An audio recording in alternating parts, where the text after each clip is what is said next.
Hi dears, welcome back. ഇന്ന് വളരെ എളുപ്പത്തിൽ ഉണ്ടാക്കിയെടുക്കാൻ പറ്റിയ നല്ല ടേസ്റ്റി ആയിട്ടുള്ള സ്പൈസി ആയിട്ടുള്ള ഒരു ഈവനിങ് സ്നാക്കിൻ്റെ റെസിപ്പിയാണ് പരിചയപ്പെടുത്തുന്നത്. അപ്പോൾ നല്ല ചൂടുള്ള കട്ടൻ്റെ കൂടെ വൈകുന്നേരങ്ങളിൽ ബ്രെഡ് കയ്യിലുണ്ടെങ്കിൽ ഉണ്ടാക്കിയെടുക്കാൻ പറ്റിയ നല്ലൊരു ബ്രെഡ് പക്കവടയാണ്. അപ്പോൾ എല്ലാവരും ഒന്ന് ട്രൈ ചെയ്ത് നോക്കാം. അപ്പോൾ വീഡിയോയിലേക്ക് കിടക്കുന്നതിന് മുന്നേ ആയിട്ട് ചാനൽ സബ്സ്ക്രൈബ് ചെയ്യാത്തവരുണ്ടെങ്കിൽ ഒന്ന് സബ്സ്ക്രൈബ് ചെയ്തേക്കണേ. ഇനി ഇടുന്ന വീഡിയോസിൻ്റെ നോട്ടിഫിക്കേഷൻസൊക്കെ കിട്ടാൻ വേണ്ടി തൊട്ടടുത്തുള്ള ബെല്ലൈക്കണും കൂടെ ഒന്ന് ക്ലിക്ക് ചെയ്യുക.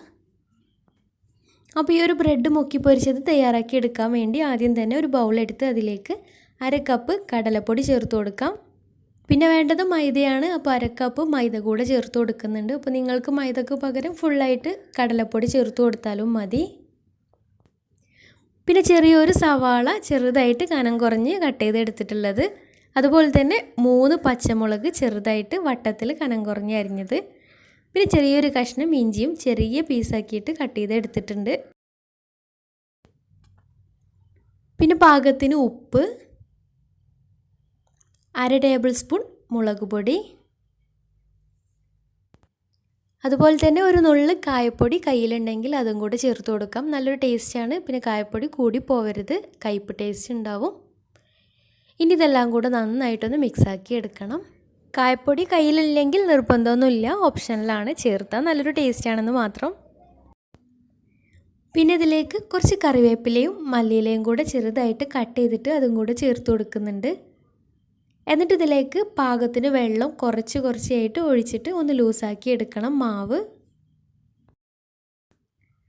മാവ് റെഡിയാക്കി എടുക്കുമ്പോൾ കൂടുതൽ ലൂസാവും വേണ്ട, എന്നാൽ നല്ല ഓവറായിട്ട് കട്ടിയായിട്ടും നിൽക്കേണ്ട, ചെറുതായിട്ടൊരു കട്ടിക്കാണ് മാവ് വേണ്ടത്.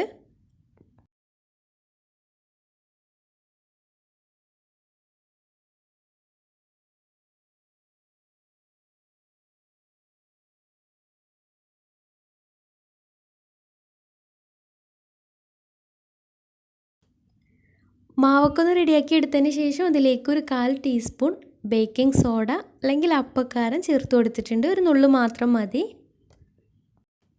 ഇനി നന്നായിട്ടൊന്ന് മിക്സാക്കി എടുക്കണം. മാവ് ചെറുതായിട്ടൊന്ന് ലൂസായി പോയപ്പോൾ അതിലേക്ക് ഒരു 2 ടേബിൾ സ്പൂൺ കടലപ്പൊടി കൂടെ ചേർത്ത് കൊടുത്തിട്ട് നന്നായിട്ടൊന്ന് മിക്സാക്കി എടുത്തിട്ടുണ്ട്. അപ്പോൾ നിങ്ങൾ മാവ് റെഡിയാക്കി എടുക്കുമ്പോൾ മൈദ മാത്രമായിട്ടോ അല്ലെങ്കിൽ കടലമാവ് മാത്രമായിട്ടോ അല്ലെങ്കിൽ രണ്ടും കൂടെ മിക്സാക്കിയിട്ടൊക്കെ ചെയ്തെടുക്കാം. പിന്നെ ഇതിന് നല്ലൊരു ടെക്സ്ചർ കിട്ടാൻ വേണ്ടിയിട്ട് ഒരു ടേബിൾ സ്പൂൺ അരിപ്പൊടി കൂടി ചേർത്തിട്ട് നന്നായിട്ടൊന്ന് മിക്സാക്കി എടുത്തിട്ടുണ്ട്. അപ്പോൾ ഈ ഒരു പാകത്തിനാണ് മാവ് റെഡിയാക്കി എടുക്കേണ്ടത്. കൂടുതൽ ലൂസായിട്ടുമില്ല, എന്നാൽ ഓവറായിട്ട് കട്ടിയായിട്ടുമില്ല. അപ്പോൾ ഈ ഒരു രീതിയിൽ മാവ് റെഡിയാക്കി എടുക്കാം. ഇനി ഫ്രൈ ചെയ്തെടുക്കാം. അപ്പോൾ അതിനായിട്ട് ഒരു ചീനച്ചട്ടി സ്റ്റൗവിൽ വെച്ചിട്ട് നന്നായി ചൂടായി വരുമ്പോൾ അതിലേക്ക് ഫ്രൈ ചെയ്യാൻ ആവശ്യമായിട്ടുള്ള ഓയിൽ ഒഴിച്ചു കൊടുക്കാം. ഓയിൽ നന്നായിട്ട് ചൂടായി വരുമ്പോഴത്തേക്ക് ഫ്രൈ ചെയ്യാൻ വേണ്ടിയിട്ടുള്ള ബ്രെഡും എടുത്ത് വെച്ചിട്ടുണ്ട്.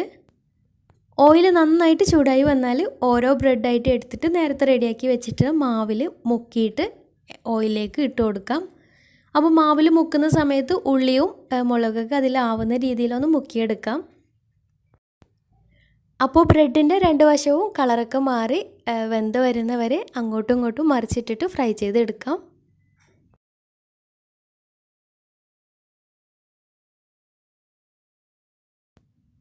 2 ഭാഗവും വെന്ത് കിട്ടിയാൽ എണ്ണയിൽ നിന്ന് മാറ്റാം.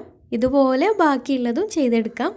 അപ്പോൾ ബ്രെഡ് ഇതുപോലെ ഫുള്ളായിട്ട് ഫ്രൈ ചെയ്തെടുക്കണമെന്നൊന്നുമില്ല, ഹാഫായിട്ട് കട്ട് ചെയ്തിട്ട് അങ്ങനെ ചെയ്തെടുക്കാം. അപ്പോൾ ഈ ഒരു രീതിയിൽ മധുരമുള്ള ബ്രെഡും ചെയ്തെടുക്കാം. അപ്പോൾ കൂടുതൽ കടലപ്പൊടി ചേർക്കാതെ മൈദ കൂടുതൽ എടുത്തിട്ട് 1-2 ടേബിൾ സ്പൂൺ കടലപ്പൊടി കൂടെ ചേർത്തിട്ട് അതിലേക്ക് പഞ്ചസാരയും ഏലക്കാപ്പൊടിയും കൂടെ ചേർത്തിട്ട് വേണമെന്നുണ്ടെങ്കിൽ ഒരു മുട്ട കൂടെ പൊട്ടിച്ചൊഴിക്കാം.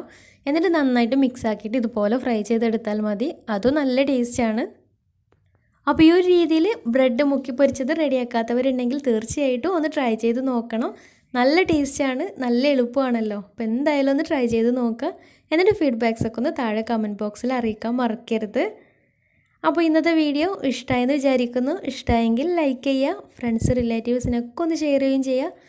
അപ്പോൾ നല്ല വീഡിയോസുമായി വീണ്ടും വരാം. അതുവരെ take care, bye. Thanks for watching.